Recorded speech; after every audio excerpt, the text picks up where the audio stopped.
And that's the season. The Hawks lose yet again in the season finale, this time to Buffalo. The Hawks cannot find a way to end the season off on a winning streak of 3 in a row. Because in the third period of play, the Hawks were where they blew it. In the third period of play, that's when the Hawks just sat down and basically wanted the Buffalo Sabres to win this game. It had to go to overtime, but the Hawks had no fight after the third period. That's it. This is the season in the nutshell. It's finally over because this team was horrible all year on from the start to the finish. There was a few bright moments this season, but that was it. This was the final game of 82 of a Blackhawks season, and frankly, it writes itself. This team was terrible, and they continue to show terrible play game in, game out.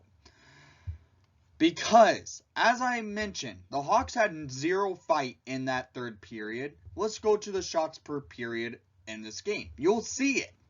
9-10 in favor for the Sabres in the first period. 8-7 in favor for your Blackhawks in the second period. 4-14 in favor for the Sabres. And in overtime, 0-5 in favor for the Sabres. There's an issue.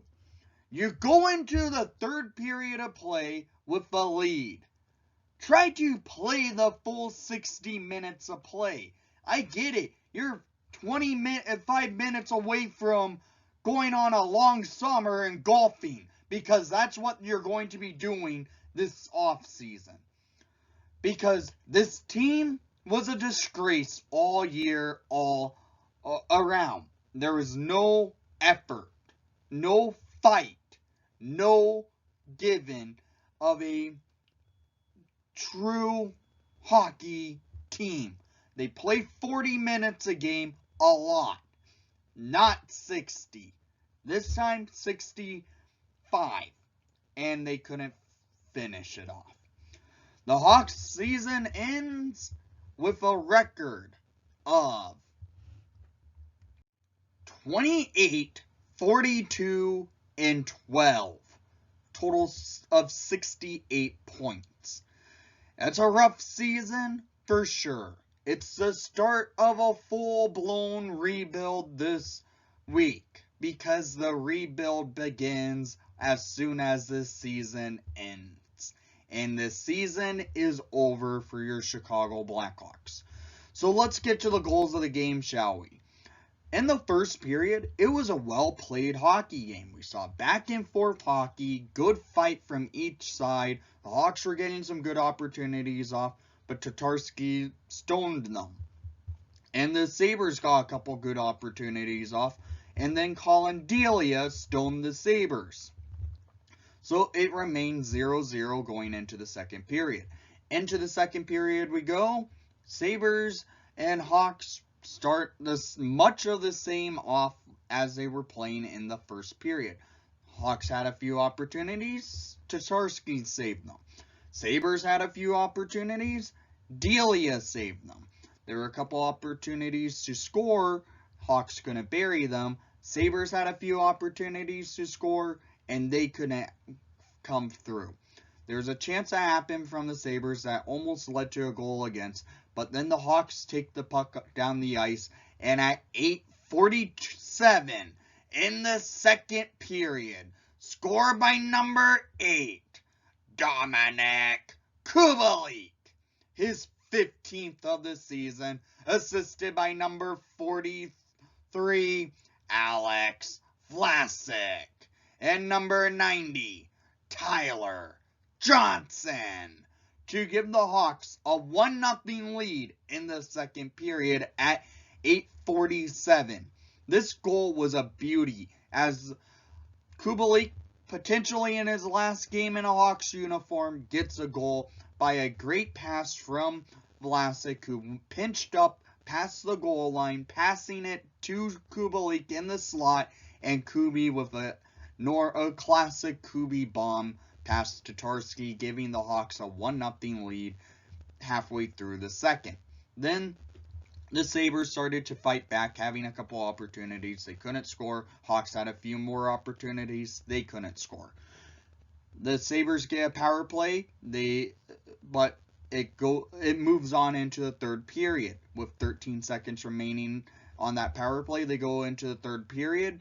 The Sabres clearly were ready to pounce, and they held the Hawks into the Hawks defensive zone, and they couldn't get out of it until they cleared and killed the penalty. They were moving the puck back and forth just a little bit, but this happens. A terrible turnover by the classic turnover Eric Gustafsson leads to a goal against. At 4:16 in the third, Tage Thompson scores his 38th of the season, assisted by Jeff Skinner. This goal against was a turnover by Eric Gustafsson.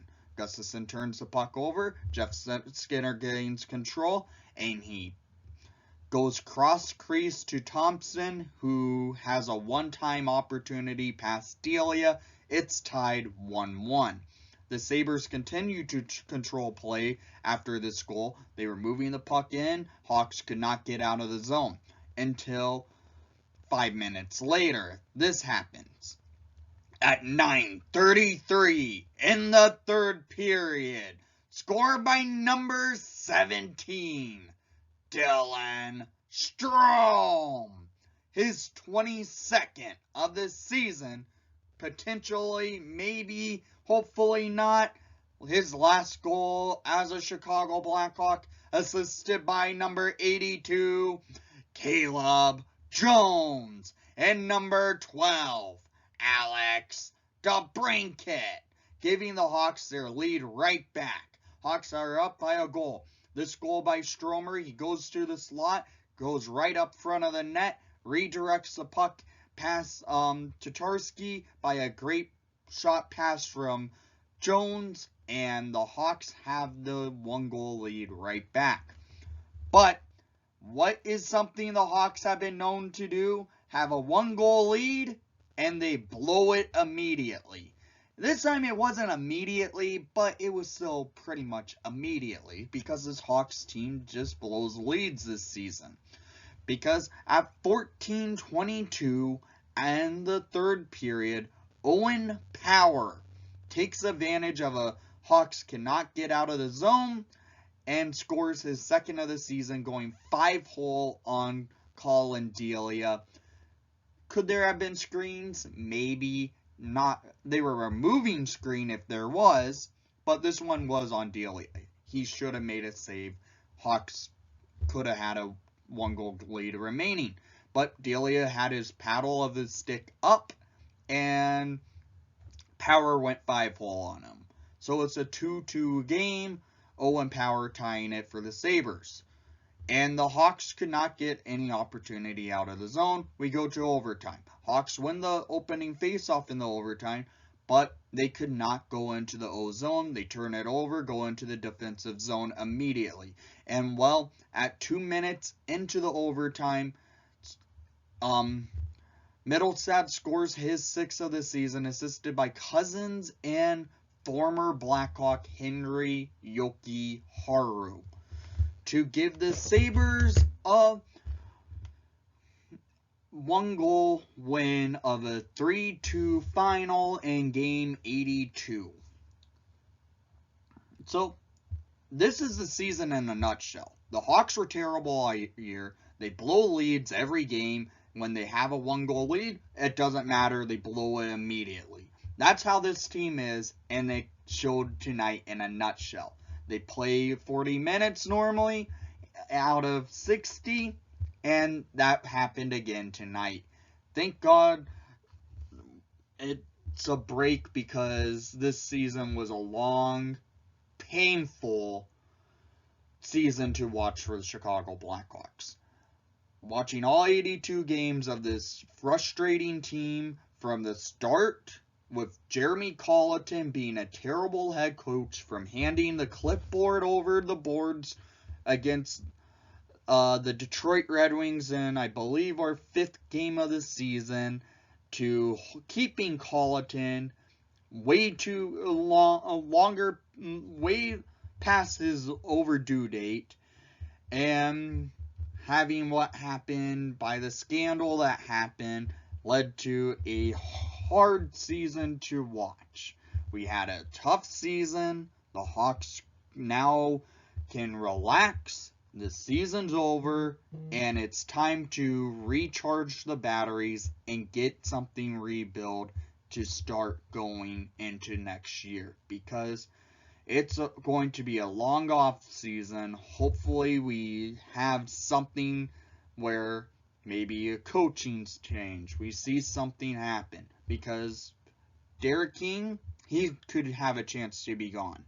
The Hawks have a lot of things they need to do, from free agency, from trying to keep Taves and Kane and DeBrincat to remain in Hawk uniforms. Hopefully they do, because this is going to be a long season, a long off season. So thank you for watching all 82 games with me. Yes, were a couple times I couldn't do reviews because of school stuff, but that's the main reason. And now the 82 games are over, and the Hawks do what they have done a lot this year. They lose. So thank you for watching the broadcast. Thank you for watching all 82 games along with me. And this will not be the end of videos, because we have Rockford Ice Hog Calder Cup playoffs happening soon, and I will be covering those on this same channel.